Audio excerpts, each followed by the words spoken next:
So you guys were I'm hearing a lot of you guys wanted a theme song shortened, so here we go. This girl reviews movies, games, and books. Sometimes she plays them. So does that, and when she does it with the cat, does that make her crazy? Does that make her crazy? Probably. So, it's shorter. There you go. Crazycatlady or Martha Butler does not own any trailers or pictures. I use them under fair educational for and entertainment purpose. Blade, looks like it's all they did. Well, those years ago. See? No, I don't want to do any more of it. Hi everyone, Martha here. So today I'm talking about episode 13 to episode 15 of Avatar and what happened in it. These 3 episodes. I'm doing 3. One's not one. 2 of them I'm hoping they cover in that new show. One I already know they're covering because we saw the creature and the girl in the trailers, but I'm excited to cover the episodes that have major plots during the first season to build up to that show. And then I might watch these again right after that season comes out and say what episodes were covered in it. So that's what we're doing here right now. So the first episode we're going to talk about is Blue Spirit. Then we're going to cover the Deserter and Balto of the Water Tribe. So, and Blue Spirit, Commander Chow becomes Admiral. That means he's able to be a threat to Zuko, and he's able to just command somebody to hunt down Aang. Now,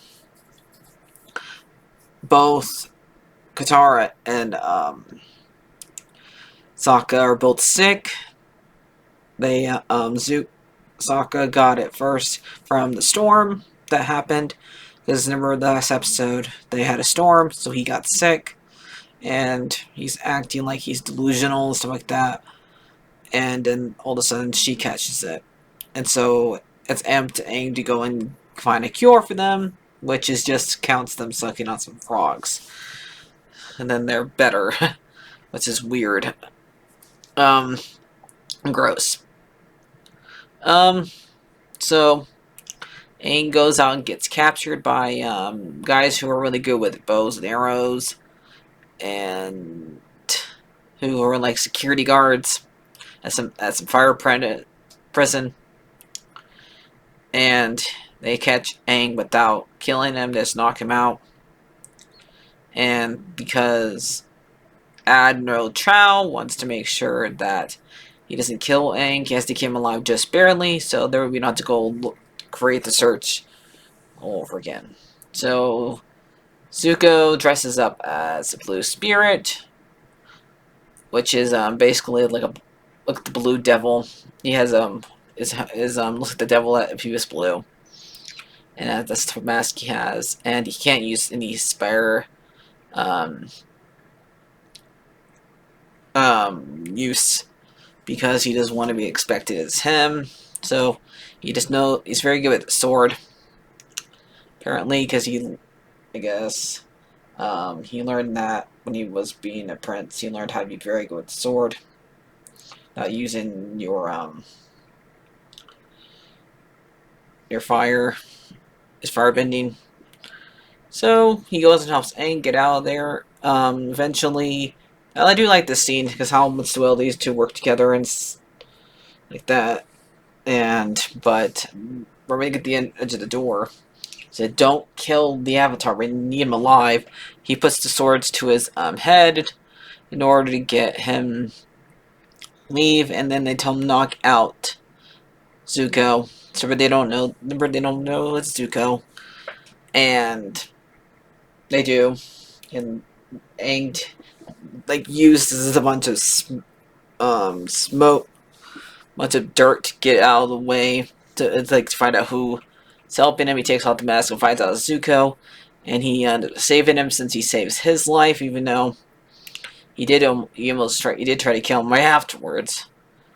And then he asks Zuko, "What would it be like if you lived in my time? Would be friends?" Because he brings up like one of his friends that was a firebender, and Zuko just throws fire at him, and he goes off. And then he feeds the frogs to Aang and Katara, and they're better. I just wanted to explore that a little bit because these two. This is like the first time where Aang usually ever considers them Zuko to be friend, and you know what happens later on. These two do become friends at the end of the series. So yeah. So now on to Deserter. First off, we have an actor who, if you watch another animated series, who's been in here now. His firebending teacher for this one episode is John Jong, who is also trained Commander Zhao, but he, unlike Commander Zhao, doesn't like that. He hates. He's a firebender. He wants to be any bender. He'd rather be a bender that can actually help people, not hurt people. And he tries to teach Aang like he acts like a teaches him. We had to use this discipline. You can't keep breathing. You had to keep it into a leaf. But the guy who plays him is the grandpa from American Dragon. It's Ken Won Young. So I want to say it was. So that's one let you guys know he's been in an animation before. And me hearing that voice, yep, I cannot recognize that I heard that voice before. So Aang wants a firebending teacher, even though Sokka thinks it's a bad idea because you can't trust them since we're at war with them. And so like another deserter from the fire army finds them while they're at like a fire festival after Aang saves Katara from being burned because like a guy like doing like a magic show. But he's pretending to be like using a fire and burn her, and Aang is saving her. And they realize it's him because they went down there when they grabbed the max, so they would be able to blend in with the crowd. And after they get saved by that guy that helps them, who's an army deserter. And after Appa saves them too from Aang using the whistle, they go see John, and John at first doesn't want to do it until basically Avatar Roku. This time I'm saying his name right, Roku. Comes down, they're like, oh, Zeus style, and it says, "You will train the young Avatar." Then he like bends to his knee, but he still decides to be like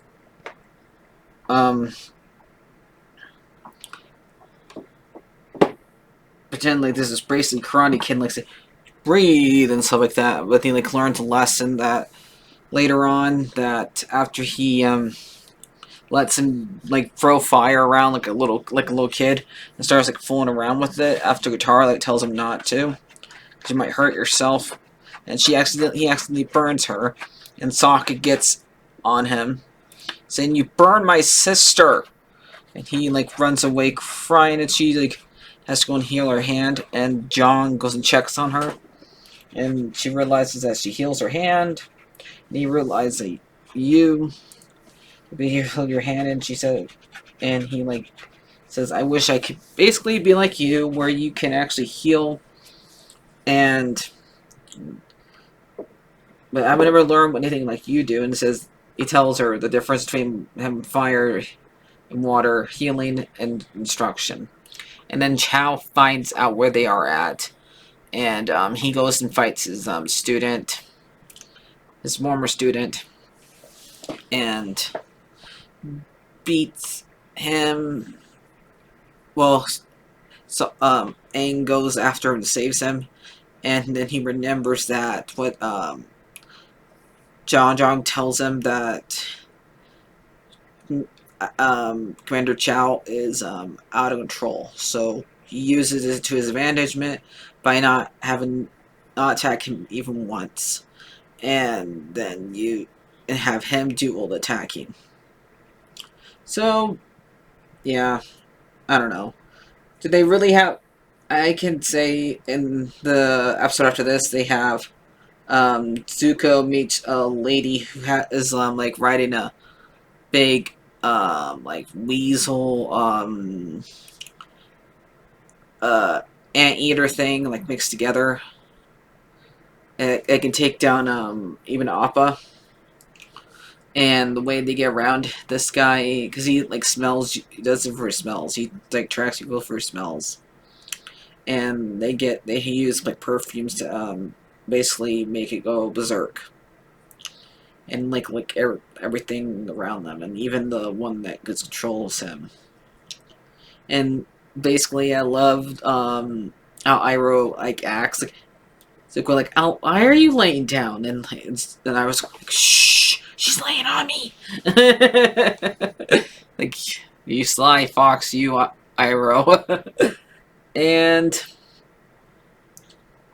uh, after so what's going on here is Balto is a guy who was one of their dad's Sokka and Katara's dad's friend. And Aang basically gets jealous of him because they won't stop like asking him about him and his dad's old stories. And he thinks they're gonna leave him because he leaves right after they say he offers to take them home and wants to get a map from their dad to direct them where they are. And then instead of Aang like giving it to them, and a lot of people think this is him like being out of character. I can see that, but he does regret it right away because he after they like do like a little boat training thing for Sokka, since he's like now 14, he's like able to do like basically his version of this world's of a driver's test where you have to learn how to drive a boat first time without help. And Aang gets it for trust, and they should not trust him because he basically is keeping the map stuff in the hands of Wisdom, and Sokka and Katara are like mad at him, and they come right back afterwards. They realize that they have to help him, and the animals chasing after Katara because she is because Zuko has her necklace that was her mom's, and that's what they're using to smell her. And so they're really going after Katara. And once they get there and lick them and then get them out, they have to find something that actually was Aang's, and that's actually the map. And then Aang fights them off. So this one's definitely will be in the new one. I don't know about the other two, but we'll see. I do like all three of these episodes. They're funny, and they're good for story basis in the cartoon. To me, I'm still gonna watch the new one, but no matter really what to do, nothing's gonna be better than this. So yeah, I have not. I do want to watch One Piece eventually. I don't know if I'll watch all 1,000 episodes because I do want to watch that um, show one day. Maybe review it. I know I'm gonna review it after a year it's been on. I don't know who will watch it, but I really do want to watch it. So, do you guys enjoy this? I do like this show. I probably always will like it. So, yeah. I think the next one's probably going to cover is the fight. So we'll see if I cover anywhere else on this. So like, favorite, and subscribe, and goodbye.